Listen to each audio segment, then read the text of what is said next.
It is my very great pleasure to be welcoming back to Awhi at Home, Claire Ryan. Claire, I wanted to talk to you today about the internet.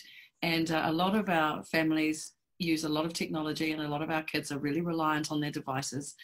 What do we do if our children have become exposed to what we would consider to be objectionable material, or even material that's legal, even if they're of a legal age, Yeah. which might be upsetting for them?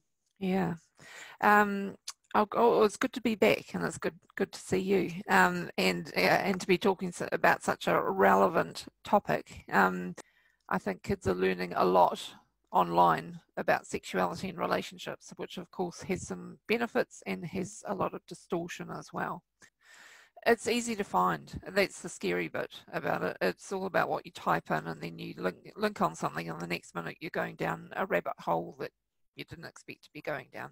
And it's a big ask for teenagers who are curious to think this is objectionable, I better stop looking, because it's. But the other thing you have the right to do is to go and check the histories on computers. That's the best way to go and see what your kids are looking at. And then we find something.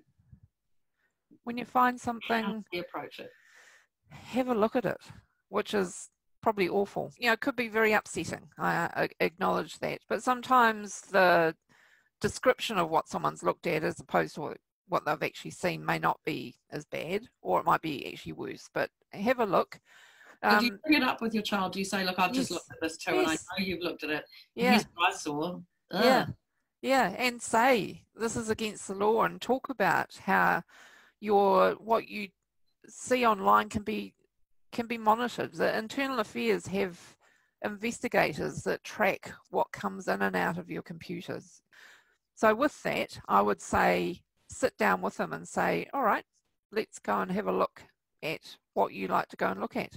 And with one young man I worked with, he was interested in sex. I sat with him and went through the websites that he looked at, and we talked about them. And I didn't see all of them, but what I did was color code them. I'm all for this color coding because it's very tangible and it's very concrete for people. So we made a list of green for go websites. So it could be Facebook, it could be TikTok, or whatever.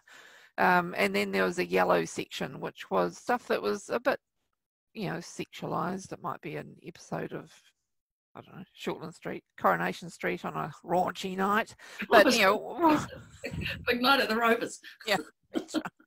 I don't think many 14-year-olds would. Well, there's Underworld. They sell underwear. That's a bit edgy. But anyway, so whatever you consider to be yellow, which would be okay, it would be within that kind of curious range. And then you would get into what's the red area. So this is stuff that is you have to be 18 to watch.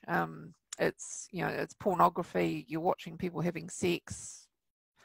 Again, and it's not just sex, unfortunately, that kids are watching. There are some websites that show some really gruesome stuff, which TikTok is guilty of as well. There's not a lot of filtering of what can be put up there. But, so if you put something in the red category, it's something that is probably against the law. It's going to do harm if you keep watching it. It's just not meant for someone who's 14 or whatever age.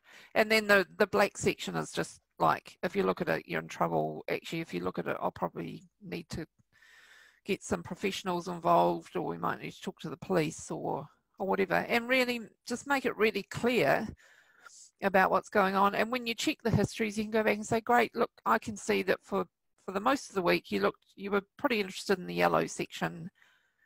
I saw that you looked at something in the red section. Do you need to talk about what you've seen? Do you understand what it was? And do you understand why I'm saying it's for people who are much older than you? Okay, what about if they just figure out how to clear the history? What if this is something they're enjoying doing? Right. I don't want you to know about it. Yeah, if your kids are clearing the history, then, it's a conversation about trust. And, your kids will hate it, but going into their room not having doors shut when you're on the computer. If you have to shut your door because you're going to be on a computer, that's a signal that you could be doing something that's unsafe. If it doesn't seem to be affecting them, even though it's unpalatable to us, yeah, it doesn't matter. I think it does matter, because if it was not on the screen and they were actually watching it in person, you just wouldn't be allowing that. I mean, no, this that's is a great way of putting it. yeah, but it's the distortion that we have where we think because it's on a screen, it's not real, it's not actual people, all that sort of stuff.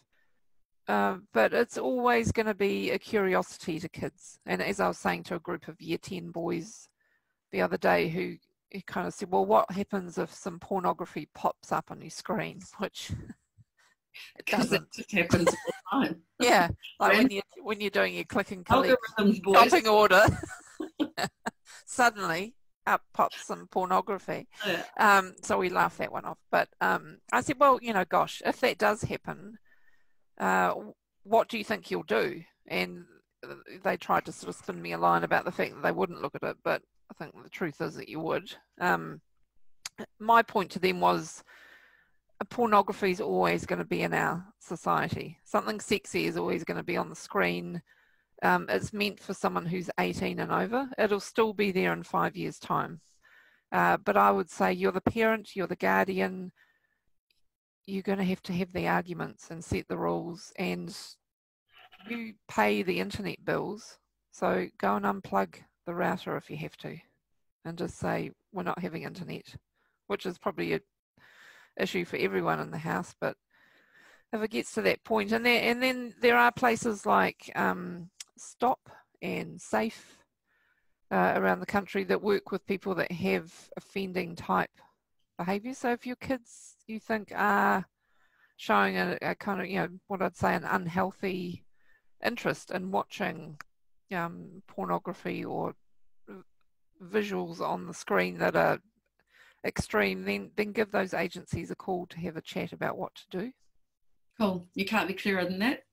Take charge, deal with it. Yeah. Front it. Yep. Name it. Watch it if you have to. Yeah. Very clear. You're wonderful. Keep up the good work, and thanks again for all your words of wisdom and advice for all of us families dealing with this stuff. Yeah, no, good luck. And give me a call if you know, to be frank. Just go online and find my number. I'm happy to talk with you.